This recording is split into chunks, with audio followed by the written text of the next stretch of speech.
I hope आप सभी लोग अच्छे होंगे, है ना। ग्रेट।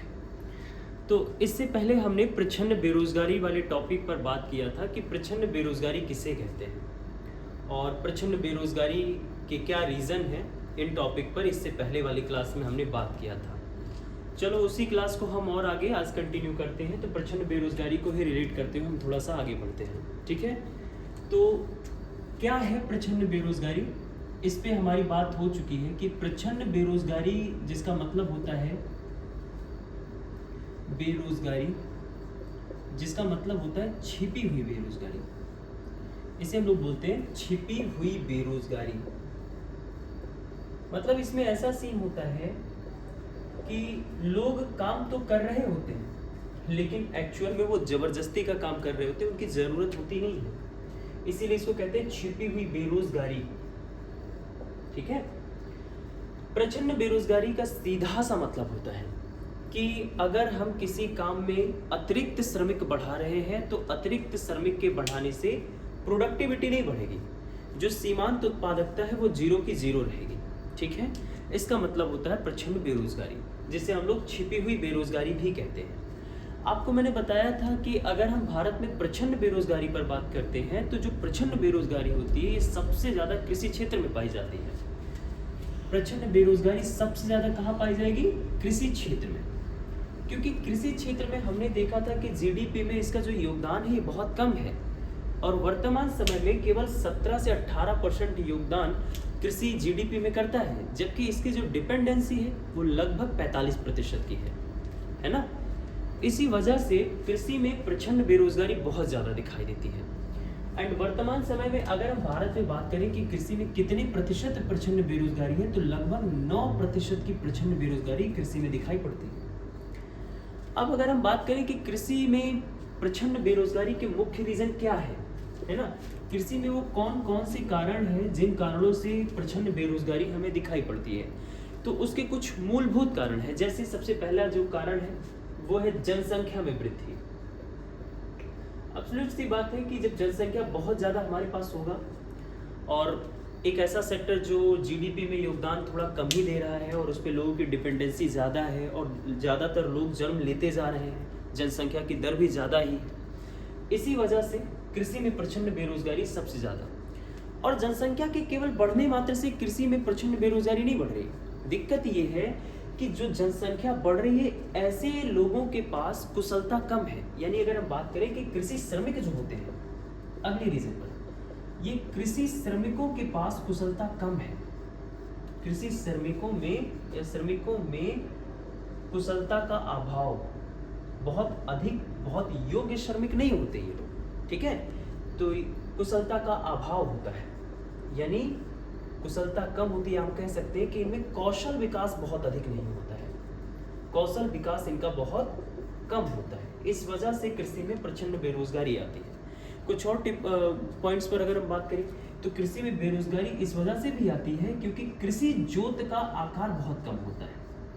कृषि जोत का जो आकार है भारत में ये बड़ा कम है, लगातार इसमें कमी आती जा रही है, लगातार ये छोटा होता जा रहा है। इस वजह से भी कृषि में प्रच्छन्न बेरोजगारी देखने को मिलती है। और अगर हम कुछ टॉपिक पर भी बात करते हैं कि क्यों होता है, तो बात यह है कि ग्रामीण स्तर पर अगर हम बात करें, ग्रामीण क्षेत्रों में अगर हम बात करें तो ग्रामीण क्षेत्रों में जो रोजगार है या उद्योग है इनकी भी कमी है। इंडस्ट्री सेक्टर बिल्कुल नहीं पाए जाते हैं, ठीक है। ये मुख्य रीजन है जिसकी वजह से प्रच्छन्न बेरोजगारी हमें कृषि में दिखाई देती है। अब एक टॉपिक यहाँ पहले समझ लेते हैं, तब आगे बढ़ते हैं कि उत्पादकता क्या होती है, ठीक है। पहले आपको उत्पादकता मैं समझा देता हूँ, उत्पादकता, तब इसके आगे हम और बढ़ते हैं कि ये क्या टर्म है।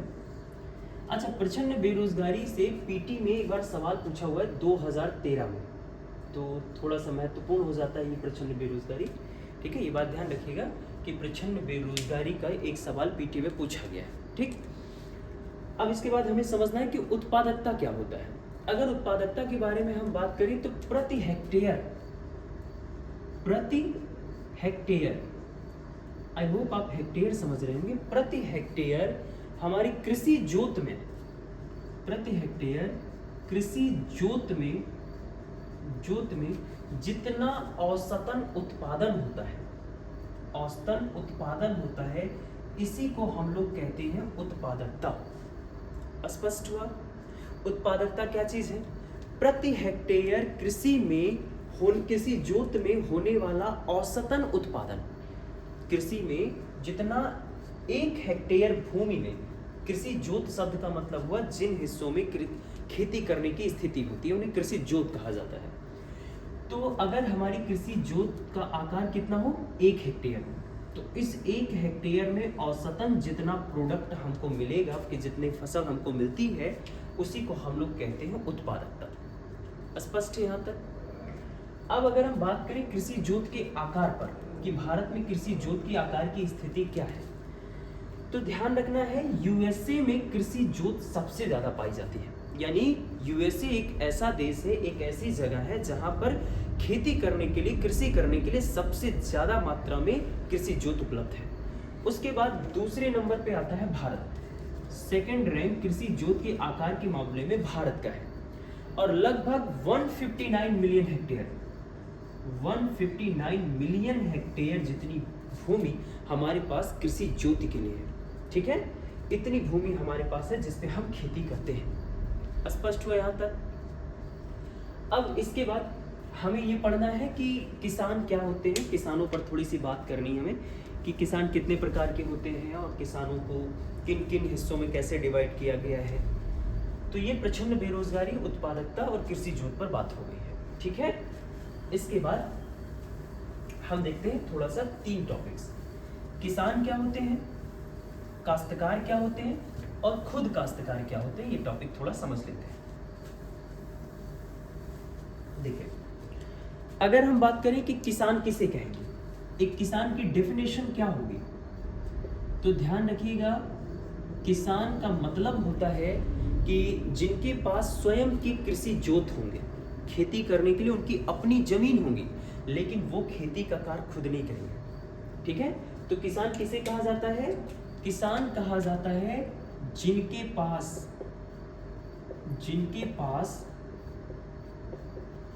स्वयं की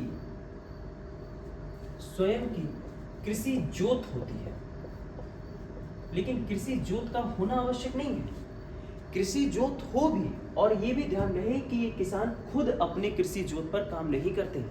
ठीक है, तो जिनके पास स्वयं की कृषि जोत होती है तथा वे स्वयं इस पर कृषि नहीं करते हैं, इन्हें किसान कहा जाता है। कृषि नहीं करते हैं, इन्हें क्या कहा जाएगा? किसान कहा जाएगा। हमें लगता था कि जनरली हम बात करें तो जितने लोग भी खेती बाड़ी का काम करते हैं उन्हें किसान कहते हैं, पर इकोनॉमिक्स के हिसाब से अगर हम उसको डिफाइन करेंगे तो उसे किसान नहीं कहते हैं। किसान की अपनी एक लॉजिकल परिभाषा है, और वो परिभाषा होती है कि ऐसे लोग जिनके पास स्वयं की कृषि जोत अवेलेबल होते हैं। ठीक है, जिनके पास खेती करने के लिए अपनी खुद की जमीन होती है, लेकिन वो इस पर खुद खेती नहीं करते हैं, मजदूरों को लगाते हैं खेती करने के लिए, उन्हें किसान कहा जाता है। स्पष्ट हुआ? ठीक, अब इसके बाद देखते हैं काश्तकार क्या होते हैं। काश्तकार उन्हें कहा जाता है जिनके पास अपनी भूमि नहीं होती है, इनके पास अपनी कृषि जोत नहीं होती, कृषि जोत नहीं होती। और ये करते क्या है, ये भूमि को पट्टे पर लेते हैं या किसी दूसरे के खेत में जाकर के काम करते हैं। ठीक है, इन्हें हम लोग कहते हैं काश्तकार। काश्तकारों के पास खुद की कृषि जोत नहीं होती है, ये तो या तो पट्टे पर खेती करते हैं या तो किसी दूसरे के खेतों में काम करते हैं। ठीक है, दूसरे के खेतों में काम करते हैं, इन्हें कहा जाता है काश्तकार। स्पष्ट हुआ? काश्तकार का मतलब इनके पास अपनी खुद की खेती करने के लिए जमीन नहीं होती है, ये किसी दूसरे से जमीन या तो पट्टे पर ले लेते हैं, लीज पर ले लेते हैं, उसके बाद उस पर खेती करते हैं, या तो ये किसी दूसरे के खेत में जा करके काम करते हैं, इन्हें कहते हैं हम लोग काश्तकार। क्लियर है यहाँ तक पूरा? इसके बाद अगले टॉपिक पर अगर हम बात करें तो वो है हमारा खुद काश्तकार। अब ये खुद काश्तकार क्या होते हैं, इन्हें समझते हैं हम लोग। खुद काश्तकार उन्हें कहा जाता है जो स्वयं के कृषि भूमि में कार्य करते हैं। इनके पास कृषि जोत होगा, इनके पास कृषि जोत होता है और ये खुद इसी पर कार्य भी करते हैं, इसी पर ये खुद कार्य भी करते हैं, तो इन्हें हम लोग खुद काश्तकार कहते हैं।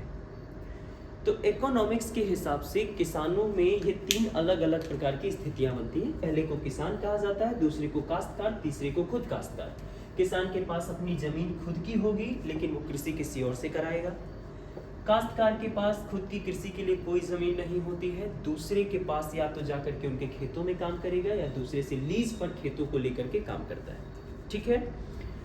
और खुद काश्तकार वो होते हैं जिनके पास अपनी खुद की जमीन होती है और उस खुद की जमीन पर ये खेती का कार्य भी करते हैं, उन्हें कहते हैं हम लोग खुद काश्तकार। स्पष्ट है यहाँ पे। इसके बाद अगले टॉपिक पर अगर हम बात करें तो थोड़ा सा हम देखते हैं कृषि जोत के आधार पर जो किसान है इनको कितने हिस्सों में बांटा गया है। ठीक है, तो कृषि जोत के आधार पर किसानों को 4 भागों में बांटा गया है। ठीक, या हम कह सकते हैं स्वामित्व के आधार पर जो किसान होते हैं इनको 4 हिस्सों में बांटा गया है। कौन कौन सी वो हिस्से हैं देखिए। स्वामित्व के आधार पर, स्वामित्व के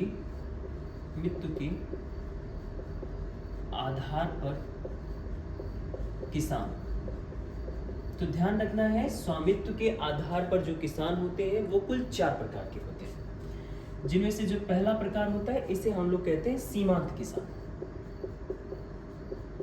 इसे हम लोग कहते हैं सीमांत किसान। अब ये सीमांत किसान कैसे, किन्हें कहा जाएगा, या सीमांत किसान के लिए क्या डेफिनेशन बनाया गया है, तो ध्यान रखना है हमें कि ऐसे किसान जिनके पास 1 हेक्टेयर से कम की भूमि होगी। अगर 1 हेक्टेयर से कम की भूमि किसी के पास है तो उसे हम लोग कहते हैं सीमांत किसान। स्पष्ट हुआ। इसके बाद आता है नंबर 2 पे लघु किसान। जो दूसरे प्रकार के किसान होते हैं उसे हम लोग कहते हैं लघु किसान। लघु किसान उन किसानों को कहा जाता है जिनके पास 1 हेक्टेयर से ज्यादा तथा 2 हेक्टेयर से कम की भूमि होती है। क्लियर है। लघु किसान उन्हें कहा जाएगा जिनके पास 1 हेक्टेयर से ज्यादा की भूमि होती है और 2 हेक्टेयर से कम की भूमि होती है। क्लियर है यहाँ तक। इसके बाद अगला जो किसान आता है इसे हम लोग कहते हैं अर्ध मध्यम किसान। क्या कहेंगे इसे? अर्ध मध्यम किसान। इसके लिए क्या लिमिटेशंस है कि अर्ध मध्यम किसान में कौन कौन आएगा, तो ध्यान रखना है कि 2 हेक्टेयर से ज्यादा की भूमि इनके पास हो, 2 हेक्टेयर से ज्यादा लेकिन 4 हेक्टेयर से कम रहे, 4 हेक्टेयर से कम हो, इन्हें हम लोग कहते हैं अर्ध मध्यम किसान। क्लियर है यहाँ तक? ठीक। तो अर्ध मध्यम किसान कौन होते हैं? जिनके पास 2 हेक्टेयर से ज्यादा होता है और 4 हेक्टेयर से कम की भूमि होती है। इसके बाद होता है मध्यम किसान। ये दोनों एक ही हैं, ठीक है, दोनों पे परेशान नहीं हो जाना है, लेकिन तब भी मात्रा के, भूमि जोत के आकार के हिसाब से इनमें थोड़ा सा अंतर पाया जाता है, मध्यम किसान और अर्ध मध्यम किसान, पर ये दोनों एक ही हैं। मध्यम किसान किसे कहा जाएगा? जिस किसान के पास 4 हेक्टेयर से ज्यादा की भूमि होगी, 4 हेक्टेयर से ज्यादा की भूमि होगी लेकिन 10 हेक्टेयर से कम भूमि रहे। अगर किसी किसान के पास 4 हेक्टेयर से ज्यादा भूमि है, 10 हेक्टेयर से कम की भूमि है, तो उसे हम लोग मध्यम किसान कहते हैं। क्लियर है? इसके बाद आता है नंबर 4 पे बड़े किसान। बड़े किसान क्या होते हैं? उन किसानों को बड़ा किसान कहा जाएगा जिनके पास 10 हेक्टेयर से ज्यादा की भूमि हो। ठीक है, तो जिनके पास 10 हेक्टेयर से ज्यादा की भूमि होगी उसे हम लोग कहेंगे बड़े किसान। तो स्वामित्व के आधार पर कहें या फिर हम भूमि जोत के या कृषि जोत के आधार पर कहें किसान कितने प्रकार के होंगे, तो हम कहेंगे 4 प्रकार के। सीमांत किसान, लघु किसान, मध्यम किसान और बड़े किसान। ठीक है, अगर सीमांत किसान को डिफिनेट करेंगे आप लोग तो इसकी डिफिनेशन बनती है वह किसान जिसके पास 1 हेक्टेयर से कम की भूमि होती है उसे हम लोग कहते हैं सीमांत किसान। लघु किसान उसे कहा जाता है जिसके पास 1 हेक्टेयर से ज्यादा लेकिन 2 हेक्टेयर से कम की भूमि होती है। अर्ध मध्यम किसान उन्हें कहा जाएगा जिनके पास 2 हेक्टेयर से ज्यादा की भूमि होगी लेकिन 4 हेक्टेयर से कम की भूमि। और जो मध्यम किसान होते हैं उनके पास 4 हेक्टेयर से ज्यादा की भूमि होती है लेकिन 10 हेक्टेयर से कम की भूमि होती है। अगर हम बड़े किसान के बारे में बात करते हैं तो 10 हेक्टेयर से ज्यादा की भूमि उनके पास होनी चाहिए। यहाँ तक का पूरा कंसेप्ट क्लियर है। अब हम थोड़ा सा देखते हैं, थोड़ा एक आंकड़ा चेक करते हैं कि भारत में कितने बड़े किसान हैं, कितने सीमांत किसान हैं, कितने लघु किसान हैं और कितने जमीनें किन किसानों के पास कितनी है। थोड़ा एक आंकड़े से हम लोग इसको समझते हैं, ठीक है। तो देखिए, देखो हम इसके 3 हिस्से करते हैं आपको आंकड़ा समझाने के लिए। ये मान लेते हैं कि ये पूरा रिंग, ये पूरा सर्कल कृषि जोत का है, कृषि जोत का है। और पूरा कृषि जोत कितना प्रतिशत होगा? 100% होगा, ठीक है। अब इस 100% में जो सीमांत और लघु किसान होते हैं, जो सीमांत या लघु किसान जो हैं, लघु किसान जो हैं, अगर हम इनकी संख्या के बारे में बात करें तो ध्यान रखना है इनकी संख्या है 86%। सीमांत और लघु किसानों की जो संख्या है 86% है।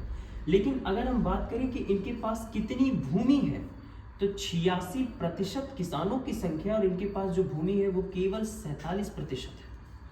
बहुत चौंका देने वाला ये आंकड़ा है कि 86% भारत में 100 में से 86% जो किसान हैं ये किसान सीमांत और लघु हैं।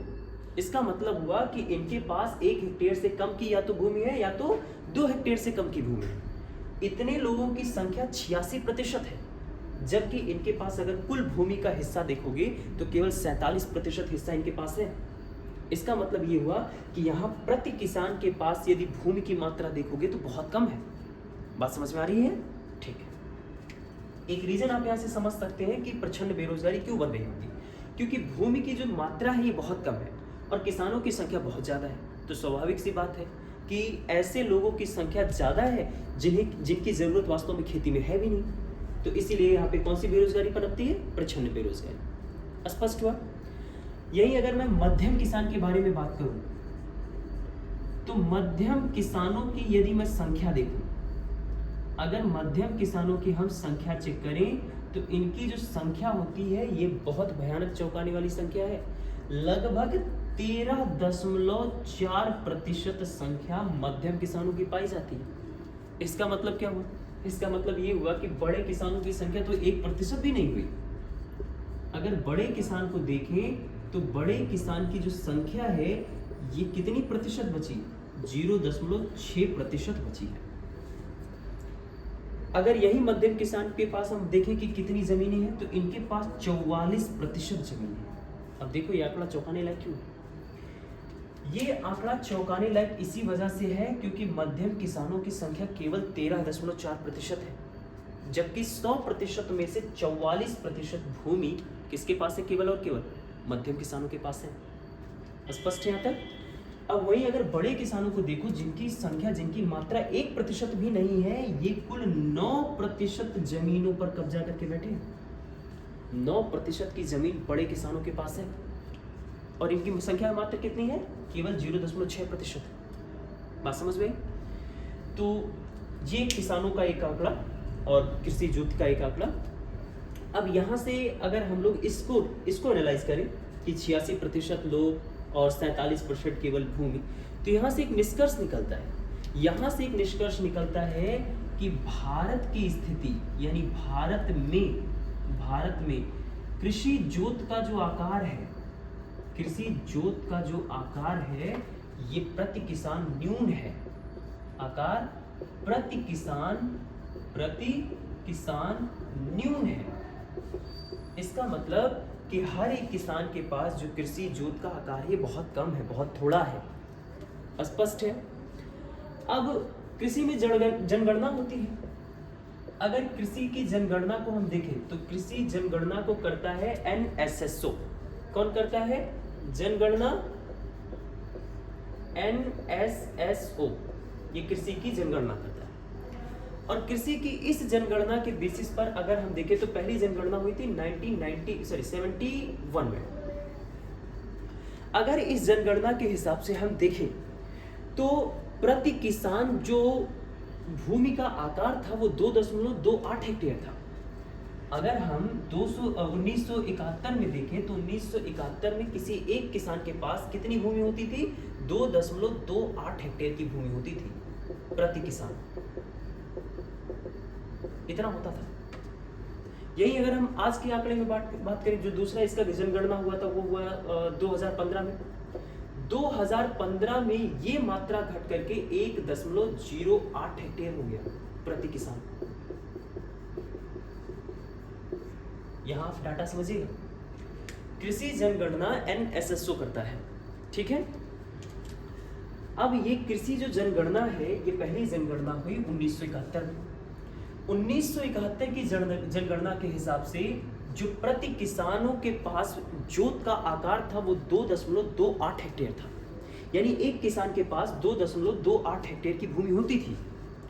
जबकि 2015 की जनगणना चौंका देने वाली एकदम जनगणना है, एक किसान के पास केवल 1.08 हेक्टेयर की भूमि बची है। इसका मतलब जोत का आकार प्रति किसानों में लगातार घट रहा है। क्लियर है यहाँ तक? अब यहाँ से एक निष्कर्ष निकलता है कि अगर हम लोग सीमांत किसानों को देखें, अगर हम यहाँ से सीमांत किसानों को देखें तो सीमांत किसानों के पास प्रति हेक्टेयर में प्रति किसान की अगर मात्रा देखें तो प्रति किसान की मात्रा केवल 0.58 हेक्टेयर की भूमि बची है उनके पास, सीमांत किसानों के पास। जबकि लघु किसानों के पास अगर हम मात्रा देखें तो लघु किसानों के पास प्रति किसान 1.4 हेक्टेयर की भूमि, 38, सीमांत किसानों के पास 0.38 हेक्टेयर की भूमि प्रति किसान है, जबकि लघु किसानों के पास 1.4 हेक्टेयर की किसी जोत के आकार उनके पास है। तो इसका मतलब ये है कि औसतन 86% किसानों में जो वर्तमान समय में सीमांत किसान है उनके पास जो कृषि जोत का आकार है वो 0.38 हेक्टेयर प्रति किसान है। जो लघु किसान है उनके पास जो भूमि की मात्रा है वो 1.4 हेक्टेयर, ठीक है। और इससे अगर आप निष्कर्ष निकालेंगे तो इसके बेसिस पर निष्कर्ष निकलेगा कि वर्तमान समय में जो हमारे ओवरऑल सीमांत और लघु किसान है इनके पास अगर औसतन भूमि की मात्रा देखें तो औसतन भूमि की मात्रा 1.08 हेक्टेयर है। क्लियर है यहाँ पे? अब यहाँ से हमें समझना है कि भारत में कृषि जोत को लेकर के दो प्रमुख समस्याएं कौन कौन सी हैं। देखिए, भारत में कृषि जोत को लेकर के जो सबसे दो प्रमुख समस्याएं हैं, एक तो है जोतों का उपखंडन और दूसरा है विभाजन। क्या है ये उपखंडन और विभाजन? आओ समझते हैं।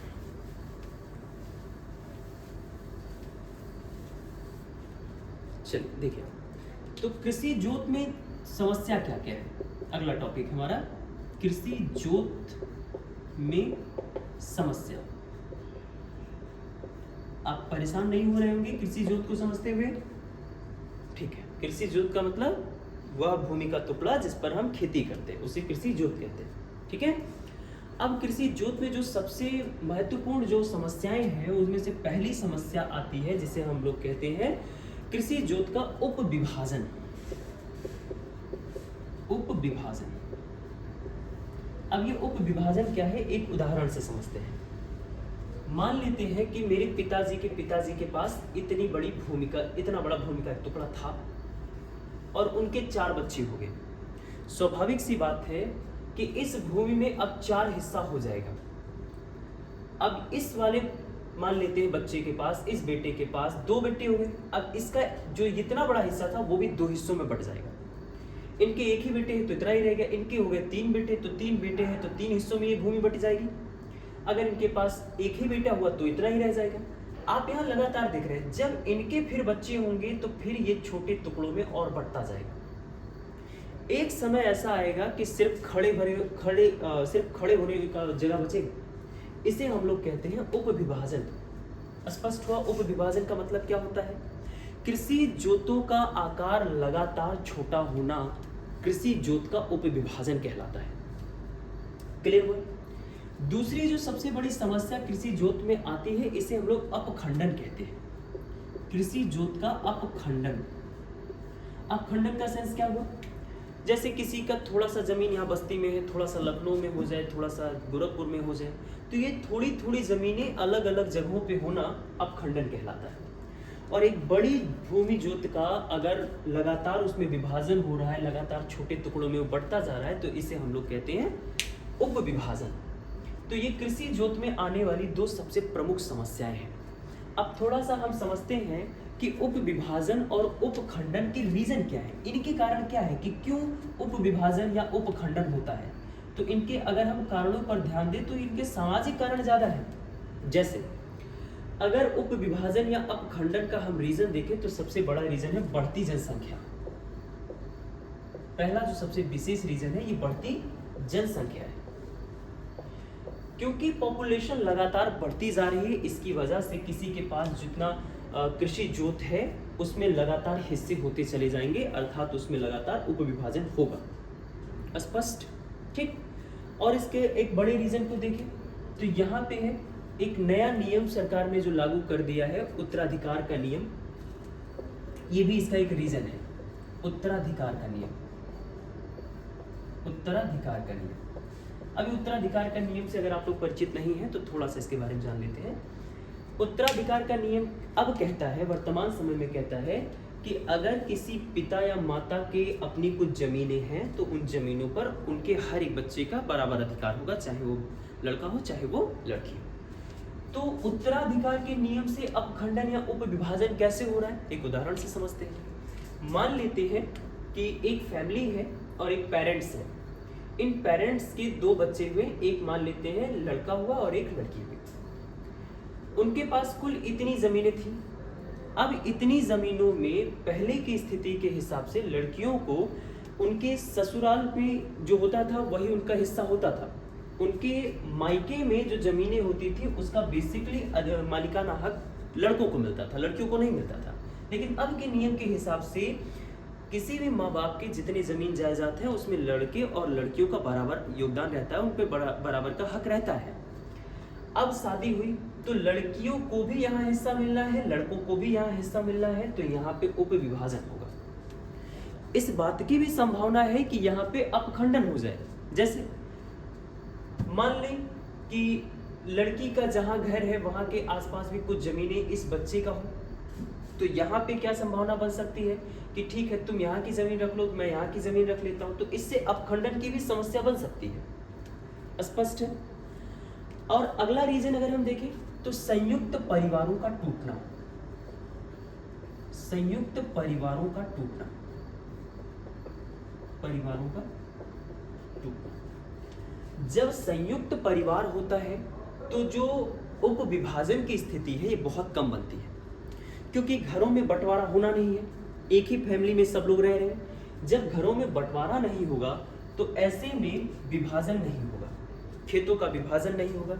इसका मतलब है उपविभाजन से चीजें सुरक्षित रह जाएंगी। इसका और एक बड़ा रीजन हम देखें कि क्या कारण है उपविभाजन और अपखंडन का, तो उसका एक बड़ा रीजन और हमें जो दिखाई पड़ता है वो है किसानों की ऋणग्रस्तता। किसानों की ऋणग्रस्तता। इन रीजनों से भी भारत के जो किसान हैं वो अपनी भूमि को बेचने पर मजबूर हो जाते हैं, है ना। तो इस वजह से उपविभाजन या अपखंडन का जो समस्या है, ये समस्याएं हमारे सामने आती हैं। क्लियर हुआ कृषि जोत में उपविभाजन की समस्या क्या है? ठीक है। अब इसके बाद अगर हम थोड़ा सा उपविभाजन और अपखंडन के प्रभाव देखें कि इससे क्या प्रभाव पड़ेगा, इससे क्या प्रभाव पड़ेगा, तो इसके थोड़ा सा प्रभाव पर नजर डाल देते हैं। सबसे पहला जो प्रभाव पड़ेगा वो पड़ेगा प्रच्छन्न बेरोजगारी में वृद्धि हो जाएगी। जो प्रच्छन्न बेरोजगारी है ये बेरोजगारी बढ़ जाएगी। कैसे बढ़ जाएगा आइए समझते हैं। मान लेते हैं कि उपविभाजन की स्थिति कहीं बन गई, जैसे इतनी बड़ी भूमि है, अब इतने बड़े भूमि का दो हिस्सा हो गया। पहले इतनी बड़ी भूमि में मान लेते हैं कुल 10 श्रमिक काम कर रहे थे, कुल 10 श्रमिक काम कर रहे थे और यहाँ से जो उत्पादकता हो रही थी, जो कुल उत्पादन हो रहा था, मान के चल रहे वो 5 क्विंटल हो रहा था। अब दो हिस्सों में क्योंकि यह उपविभाजित हो चुका है, तो अब मान के चल रहे हैं कि यहाँ पे यदि 10 श्रमिक काम करने लगे, यहाँ भी 10 श्रमिक काम करने लगे, तो ऐसे में दोनों का मिला करके प्रोडक्टिविटी 5 क्विंटल से ज्यादा थोड़ी ना हो जाएगा, वो तो उतना ही रहेगा। इसका मतलब ये हुआ कि पहले जिस भूमि पर कुल मिला करके 10 लोग काम कर रहे थे, उप विभाजन हो जाने की वजह से अब वहां पर 20 लोग काम कर रहे हैं, जिनमें से 10 लोगों की जरूरत नहीं है, जबरदस्ती ठूसे गए यहाँ पे। बात समझ में आ रही? तो उप विभाजन या अपखंडन से जो पहली समस्या हमारे सामने आ सकती है, ये बेरोजगारी में, प्रचंड बेरोजगारी में वृद्धि की आ सकती है। अगला, कृषि उत्पादकता घट जाएगी, चाहे अपखंडन हो चाहे उपविभाजन हो, दूसरे से, दोनों से कृषि में जो उत्पादकता है, प्रोडक्टिविटी है, ये घट जाएगी। क्योंकि जब कृषि जोत का आकार कम होगा, प्रति हेक्टेयर से कम होगा, तो स्वाभाविक सी बात है कि वहां का जो कुल उत्पादन है, उत्पादन भी कम हो जाएगा, अर्थात कृषि उत्पादकता भी कम हो जाएगी। ठीक है। इसके बाद अगले यदि हम इसके प्रभाव पर बात करें, तो किसानों की जो आय होगी ये घट जाएगी। किसानों की जो आय होगी ये घट जाएगी। किसानों की उत्पादकता कम हो जाने से आय घट जाएगी। कैसे घट जाएगी? जब किसान के पास बहुत अधिक मात्रा में प्रोडक्टिविटी ही नहीं है, प्रोडक्शन ही नहीं है, तो उसको ज्यादा प्रॉफिट मिलेगा कहाँ से? मार्केट में जब उसके पास सामान ज्यादा बेचने भर का है ही नहीं, तो उसकी आय नहीं कम हो जाएगी पहले की अपेक्षा। बात समझ में आ रही? इसके बाद जब आय कम हो जाएगी तो किसानों में जो गरीबी है, ये गरीबी और बढ़ जाएगी, क्योंकि आय कम हो गया है। आय कम मतलब निवेश कम, निवेश कम मतलब लाभ कम, लाभ मिलने की संभावना कम, लाभ मिलने की संभावना कम, इसका मतलब गरीबी बढ़ जाएगा। क्लियर है?